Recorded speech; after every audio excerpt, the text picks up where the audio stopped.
11. Fear and Death. December the 13th, 1955. Good morning, friends. Thus far in my ministry, one of the fears I have rarely heard confessed is the fear of death. On the contrary, I have often heard people declare, and the people who so speak are seldom Christians, that they are not in the least afraid to die. One would think, therefore, that few people are afraid of death, since so few admit to such a fear. Actually, of course, the situation is far different. The majority of people are very definitely afraid of death. Now, in a sense, this is understandable. Normally, no one enjoys dying. Scripture speaks of death as the last enemy, one over whom we have victory now in Jesus Christ, and an enemy that shall be destroyed at the end. Sin and death alike stand in a position of enmity to man, and are alike to be feared in their power, and to be fought in Christ, lest they have dominion over us. But there is another kind of fear of death which is not honest about itself, is unrealistic and definitely unhealthy. Many people try to act as though death were not real. Others seem to feel that it will become unreal if they never speak about it.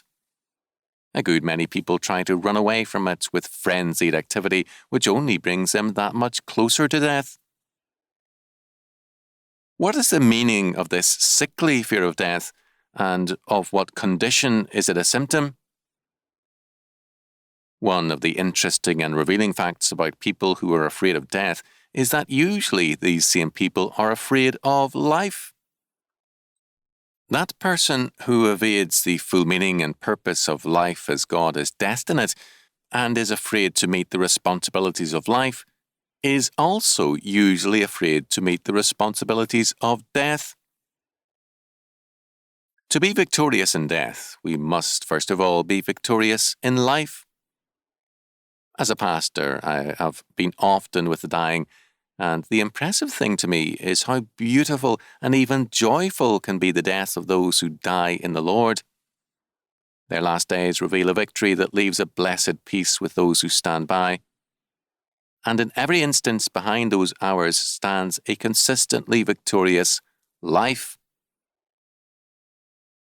The question, therefore, becomes the more basic one. Are you afraid of life? Are you afraid to meet its responsibilities under God? Are you afraid to be obedient? Afraid to be joyful? Afraid to be sorrowful? Afraid to be a man or woman and confess to your fears and weaknesses that the Lord might give you strength? Are you afraid to be afraid? Until we confess our fears, our sins, and all our shortcomings, the Lord will not remedy our ills, nor will He remove our fears. The beginning of Christian strength is humility in all things, and as we approach the Lord in humility, confessing our sin and our fear, He gives us righteousness and makes us increasingly unafraid. The Lord wants us to enjoy our lives in Him, to meet with confident faith and humble reliance on Him all that He sends us. Just as true marriage is for better or for worse, in plenty and in want, in joy and in sorrow, in sickness and in death, so is all successful living.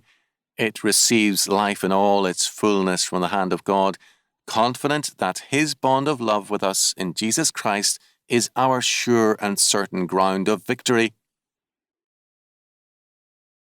Being unafraid of life with Him, we become unafraid of death in Him. With Paul, we can say, O death, where is thy sting? O grave, where is thy victory? But thanks be to God which giveth us the victory through our Lord Jesus Christ. 1 Corinthians 15, 55 and 57.